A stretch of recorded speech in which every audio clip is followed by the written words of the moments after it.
கடவுளே உன்னை வாழ்த்தினா கூட ஒரு கணவன் மனைவியை வாழ்த்துற மாதிரி, ஒரு மனைவி கணவனை வாழ்த்துற மாதிரி இருக்கிற சக்தி எந்த வாழ்த்துக்கும் கிடையாது. ஒரு ஆண்மகன் ஆண்டவன் ஆகலாம் எப்போ?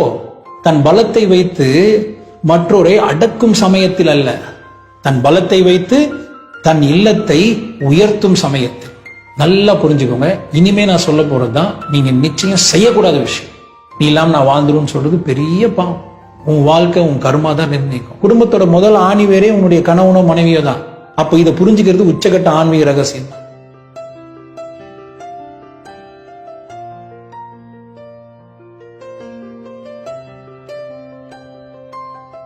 ஒரு கல்யாணம் ஆன உடனே ஒரு பெண்ணோ இல்ல ஒரு ஆணோ திருமணம் ஆன உடனே எதிர்பார்க்கிற விஷயம் என்ன? மகத்துவமோ தனித்துவமோ தேவையில்லை, முக்கியத்துவம் மட்டும் எதிர்பார்க்கும் மனம் கொண்ட மனம். இதுதான் மாங்கல்ய சாஸ்திரத்தோட உச்சக்கட்ட தேவை. ரொம்ப பெருசாலாம் கிடையாது. நீங்க அப்படியே ஒரு கவிதை எழுதி அப்படியே பாட்டு பாடி அதெல்லாம் பண்ணவே தேவையில்லை. எனக்கு எவ்வளவு கவிஞர்கள் தெரியும், அறிஞர்களும் தெரியும். அப்பா அப்படியே பெண்களை பத்தி பயங்கரமா கவிதை எழுதியிருப்பான். ஆனா அவன் பொண்டாட்டிய நாயே பேயன்னு ஊர்ல இருக்க எல்லா கெட்ட வார்த்தையும் சொல்லுவான். வீட்டுக்கு வந்த உடனே பொண்டாட்டிக்கிட்ட அவ்வளவு சண்டை போடுவான். சிகரெட்ல சூடு வச்ச ஒரு அசிங்கமான பசங்களெல்லாம் எனக்கு தெரியும். நான் இப்ப வெறும் என்னோட ஸ்டூடெண்ட்ஸ்னா ஒரு நல்ல வார்த்தையை சொல்லிவிடுவேன். நான் இது எல்லாரும் பாக்குறதுல நான் ரொம்ப புரியுற மாதிரி சொல்றேன். ஸோ ரொம்ப அறிவு இருக்கிறதால நீங்க சந்தோஷமா இருந்தீங்கன்னு அர்த்தம் கிடையாது. ஊர் உங்களை மெச்சிக்கலாம். ஆனா எனக்கு எவ்வளவு பேரை காட்டு. அதே ஒரு சாதாரண பால்கார் தாத்தா, அவருக்கு பெருசா ஒன்னும் தமிழ் கூட எழுத படிக்க தெரியாது, தமிழ் பேசுவார் அவ்வளவுதான். ஆனா கடைசி வரைக்கும் அவருடைய பொண்டாட்டி, அவர் பேத்தி, அவருடைய அம்மா எல்லாருமே ஒரே வார்த்தை தான், தாயின்னு தான் கூப்பிட்டாரு. வெறும் தாயின்னு தான் கூப்பிட்டாரு. அதே ஊர்ல பயங்கரமா பட்டிமன்றம் என்ன, ஐயோ எவ்வளோ பெரிய ஸ்கில். எனக்கு நான் சொல்ற ஒரு ஸ்கூலுக்கு தமிழ்வாதியா இருந்தவர், பெரிய பேச்சாளர். ஆனா ஒரு நாயின்ற வார்த்தை சொன்ன கூட பரவாயில்ல, அதோட கொச்சையான வார்த்தை தான் வீட்டுல கூப்பிடுவாரு. இப்படி இருக்கிறது கேவலம். ஸோ இப்ப நான் அதை மறந்துடுறேன். இந்த சூழ்நிலையில ஒரு ஆண் ஒரு பெண் கணவன் மனைவியா வந்துட்ட உடனே எது பண்ணக்கூடாது மட்டும் சொல்றேன். நல்லா புரிஞ்சுக்கோங்க. இனிமே நான் சொல்ல போறதுதான் நீங்க நிச்சயம் செய்யக்கூடாத விஷயம்.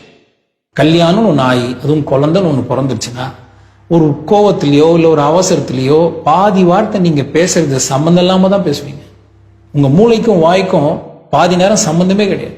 ஏதோ அது பாட்டுக்கு திறந்து விட்ட டேப் மாதிரி போதே தவிர அந்த டேப்புக்கான கண்ட்ரோல் உங்ககிட்ட வரணும். அது வருதோ இல்லையோ மனைவி கிட்டையாவது வரணும், இல்ல கணவன் கிட்டையாவது வரணும். நீங்க ரெண்டு பேருமே செய்யக்கூடாத சில விஷயம் என்ன வேதம் எப்படி சொல்லுது? முதல் விஷயம், நீ இல்லாம நான் வாழ்ந்துடுவேன் அப்படின்னு சொல்றதை நிறுத்தணும். இதுதான் அவன் பெரிய ஸ்கில்னு நினைச்சுப்பான். நான் எவ்வளவு பெரிய ஆள் தெரியுமா, உன்னாலதான் நான் நல்லா இருக்குன்னு நினைச்சிட்டு போறேன், நீ இல்லைன்னா கூட நான் வாழ்ந்துருவேன், என்னால தானாவே வாழ முடியும். அப்படி பேசுற ஒரு பெரிய லார்டு என்ன பண்ணிருக்கணும்? மூடின்னு கல்யாணம் பண்ணிக்காம இருந்திருக்கணும். ஒரு ஆபீஸ்ல சேர்ந்துட்டு உடனே நீங்க இந்த மாதிரிலாம் பேசுவீங்களா?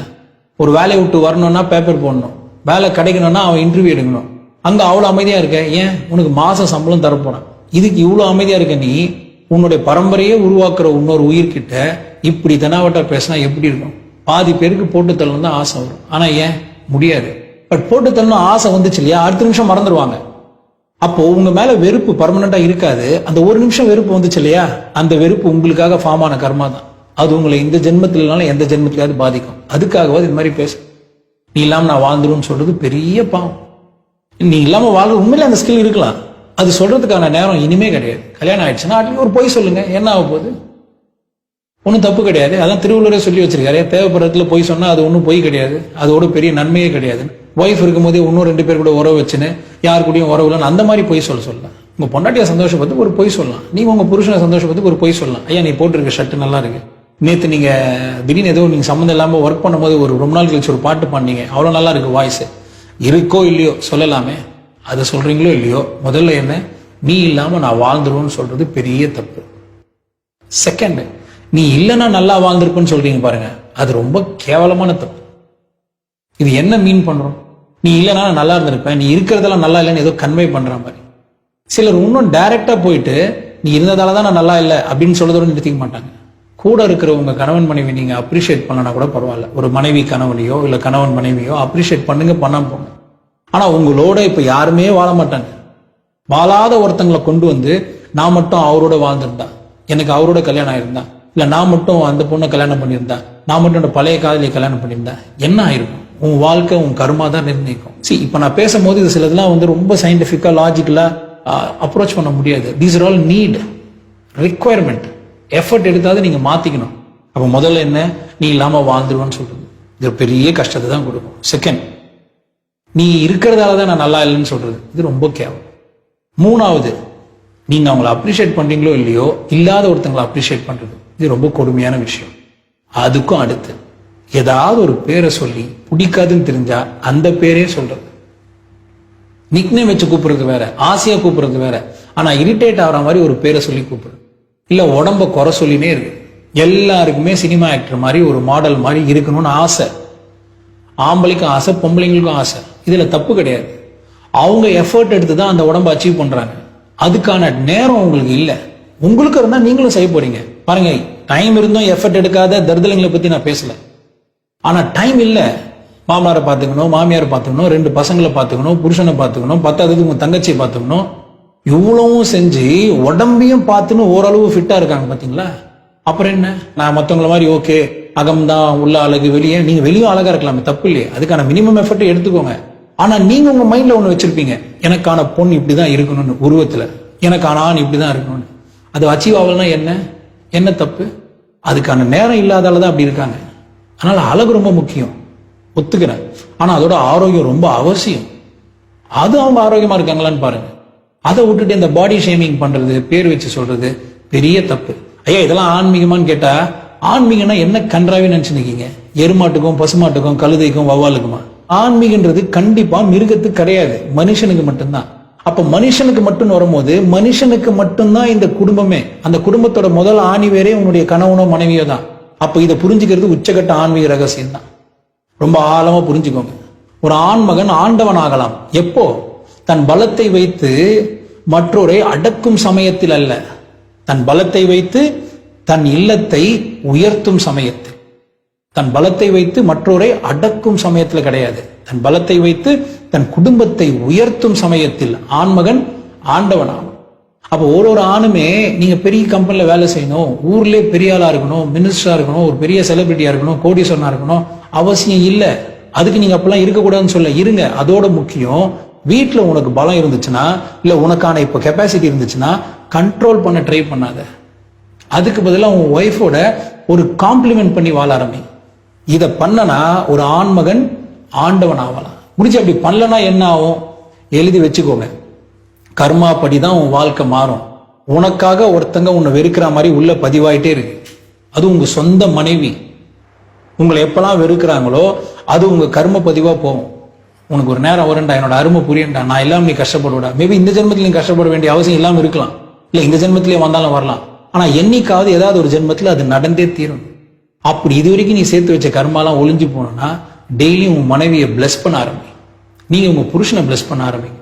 புரிஞ்சு, எனக்கு என்ன பிளஸ் பண்ணுன்னு தெரியல, தெரிய தேவையில்லை, யாரை பிளஸ் பண்ணு தெரியணும் இல்லையா? நீங்களே உங்க மனைவியை வாழ்த்த ஆரம்பிச்ச உடனே உங்க மனைவி உங்களை இது வரைக்கும் வேணும்ட்டே நீங்க நல்லா கூட நினைச்சிருக்க மாட்டாங்க. அப்படி என்னெல்லாம் நினைச்சாங்களோ அது நல்லிஃபை ஆயிடும். நீங்களே இப்படி திங்க் பண்ணிருப்பீங்கன்னு நான் சொல்லல உங்க புருஷனுக்கு.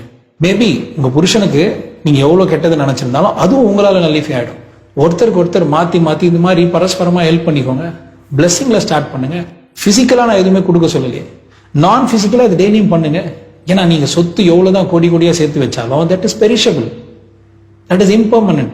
ஆனா ஒரு கணவன் ஒரு மனைவிக்கு உடம்பு மட்டும் பகிர்ந்துக்கல, தன் மூலமா ஒரு உயிரியை வெளியே கொண்டு வந்த ஒரு உறவுக்கு மாத்தி மாத்தி வாழ்த்து போடும் போது, இது உண்மையிலேயே எத்தனை பெரிய சித்தரோ இல்ல புத்தரோ இல்ல பெரிய பெரிய மகா குருஜியோ மகா யோகியோ, ஏன் கடவுளே உன்னை வாழ்த்தினா கூட ஒரு கணவன் மனைவியை வாழ்த்துற மாதிரி, ஒரு மனைவி கணவனை வாழ்த்துற மாதிரி இருக்கிற சக்தி எந்த வாழ்த்துக்கும் கிடையாது. டெய்லியுமே நீங்களும் உங்க கணவன் மனைவி எவ்வளவு சண்டை போட்டுருக்கலாம்.